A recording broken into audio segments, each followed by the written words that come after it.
देखिए ये शक्ल आपको नज़र आ रही होगी, इसमें हम आज जो पढ़ने वाले हैं वो है अमल तनफ़ुस, यानी हम सांस लेने का जो अमल है वो किस तरह हमारे जिस्म में अंजाम पाता है, ये चीज़ आज हम देखने वाले हैं।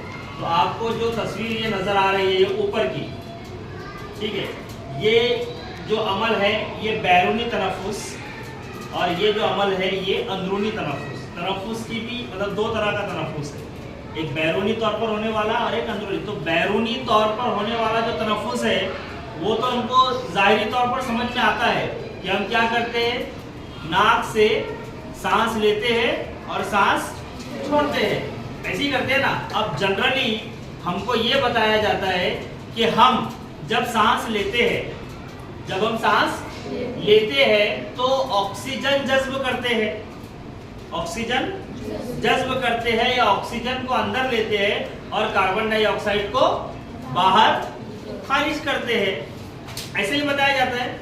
लेकिन हकीकतन जो प्रोसेस है वो एक्चुअली ऐसा है कि जब हम इस सांस की नली से नाक के थ्रू जब सांस लेते हैं और ये फेफड़ों में जाती है तो सिर्फ ऑक्सीजन नहीं जाती है, बल्कि हवा में मौजूद जितनी भी गैस है वो तमाम की तमाम गैसेस हमारे जिस्म में दाखिल होती है, फेफड़ों में जाती है। लेकिन फेफड़े क्या करते हैं हमारे कि सिर्फ ऑक्सीजन को एक्सेप्ट करते हैं। क्या करते हैं?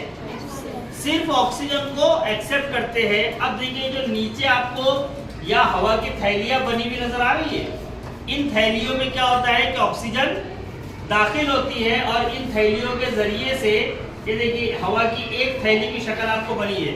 ये जो आरबीसीज है, रेड ब्लड सेल्स, ये वाले हमारे खून में मौजूद कार्बन डाइऑक्साइड को ये हवा की थैली के जरिए से बाहर करते हैं और वो नाक के जरिए से कार्बन डाइऑक्साइड बाहर खारिज होती है।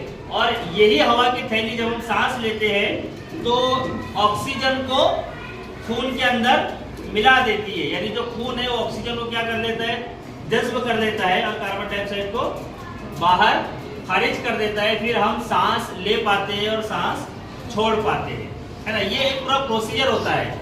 अक्सर आपको एक बात सुनने में आती है कि कभी कभी खाना खाते वक्त अगर हमको ठसका लगता है ना, जोर से, कैसे लगता है